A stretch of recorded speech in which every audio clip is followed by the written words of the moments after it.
It's time to step into the Coming Out Lounge, a cool, safe space to be true to your sexual self. With your host, Rick Clemons.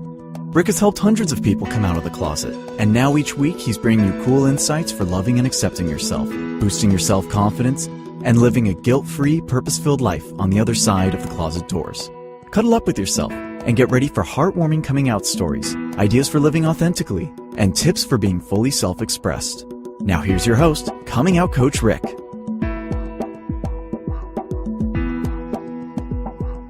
Hey, Closet Busters. It is time once again for the Coming Out Lounge. It's time for you to step out, step up, and step into living your powerful truth. And today it's a Truthtini. It's just you and me, no guests, no interviews. And I've entitled this Truthtini, Where Do We Go From Here?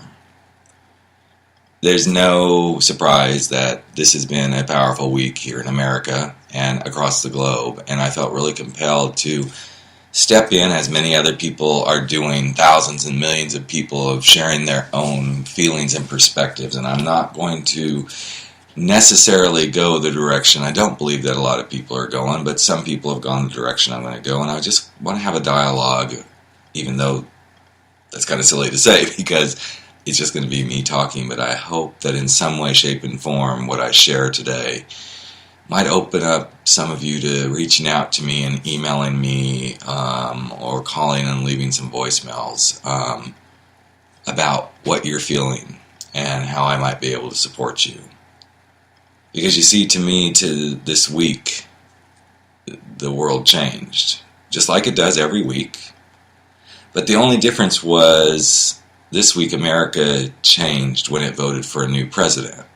But yet, that's not that uncommon because it changed the world just like it does every 4 years. In fact, every time there's an election anywhere across the planet, whether it's our country or other countries, the world changes.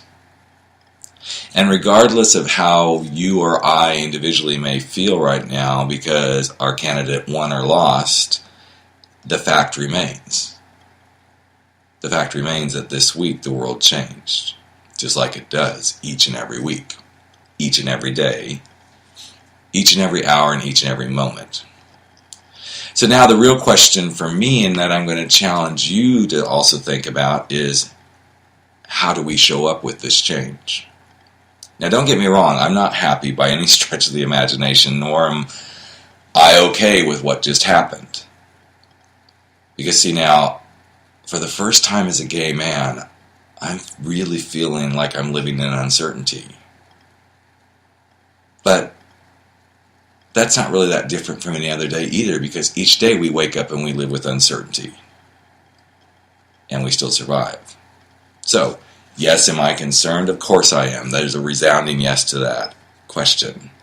Am I fearful about the rights that I have as a gay man? Again, another resounding yes, I am fearful about that. Am I worrying about the kind of world my daughters just got handed? Abso-fucking-lutely yes.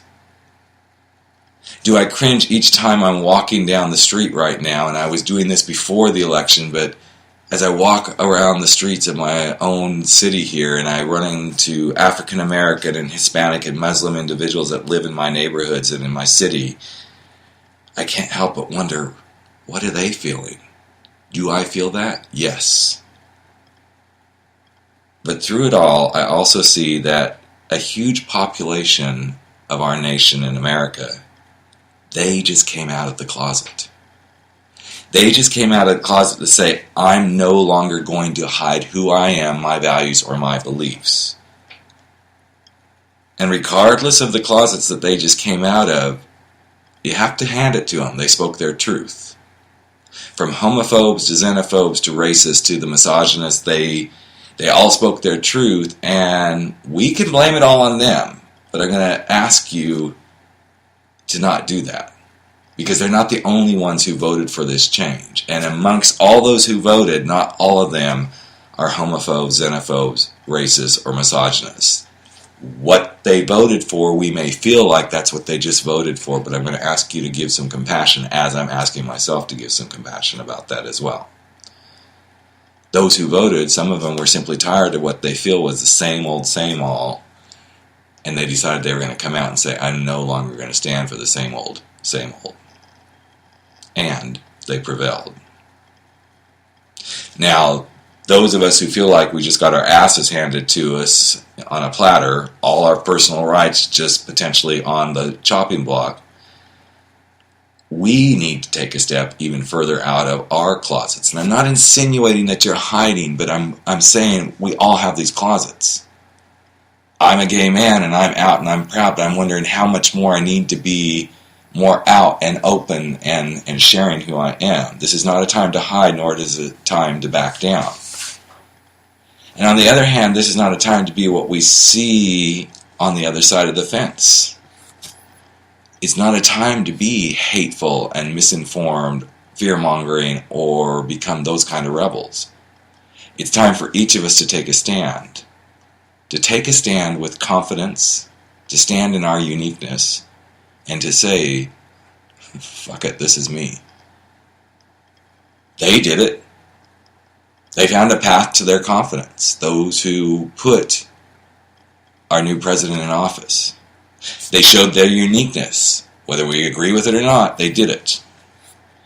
And they said, this is me, this is what I stand for and what I believe. So, now we get to continue to do the same.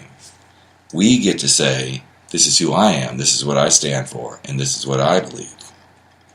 And I'm curious, as you think about that, I want you to stop and take a breather and to self-examine. I want you to ask yourself these questions. Who are you? How do you want to show up right now? What is the best use of your energy in this moment, in this pivotal point in our history? Where can you make the biggest impact and the difference in the world to make it a better place? Why is it important for you to take a confident stand, to be unique, and to be yourself in this day, in this age? And when is it the best time for you to exercise your values and beliefs? And as you chew on and mull over those questions, these are the kind of questions I know I'm starting to ask myself. But then I also want you to, in turn, ask others and be open to asking the questions. Who are you? Help me understand the real you. How can I see you, and how can I help you see me? What is the best use of our mutual charged energy right now and for years to come? How can we both channel our energy for the good of humanity? Where can we both make the biggest impact and difference on our planet? Why is it important for each and every one of us to be confident and be unique and to be ourselves? Let's have those kind of conversations. And when is the best time for you and I, yes, you and I, even if we're on opposing sides, when is it best time for you and I to exercise our values and beliefs to make things better? You see, I believe we can all ask ourselves these questions, the kind of questions that we would ask others. And when we ask ourselves those same questions, we learn and we grow, and we start to find common ground. In the midst of my morning walk the day after the election, I found myself in tears. And for those of you who listen on a regular basis, you know that I've had a very fractured relationship with my parents lately. Not because they were Trump supporters, but for many reasons that we just didn't meet on who I was as a gay man. But for some reason, in the midst of that walk and in my tears, I felt compelled to reach out to my mom and say, welcome to the end of time. Now that came from a belief system that I was raised on in my church, and for many Christians, they will understand those words. There's a belief system that these sort of things that we're witnessing right now signal the end of time. And I'm the first to say I'm not a person who practices my faith any longer, but there's some bits and pieces of things that as I see what's happening in the world, I go, I wonder. And that's caused me to go deeper, but it also caused me to reach out to my mom and say, welcome to the end of time. And in that moment, I got a text back from her that made me see that she's as scared as I am right now. Scared for different reasons. Scared for her own belief systems, that her religious freedom may be taken away because of the kind of religious practices she believes in. Fear of who she may be as a woman. And I suddenly realized the bridges that I always fucking talk about are the same bridges that I just began to rebuild with my own parents. Now, don't get me wrong. I haven't healed everything with them. And I'm not saying that I'm not still angry and scared and unsure of what our future holds as we start to see where we're headed as a nation and as a planet. But here's what I've said as my intentions in this confusing space that I find myself in and that we are in. I've set an intention to learn from the open scars and wounds that I'm experiencing right now. The same way I learned from the open scars and wounds when I first came out of the closet. I've set an intention that I'm not going to abuse my future by letting those ugly monsters of my past control me. The same way that I didn't let the monsters of my past control me when I chose to come out of the closet.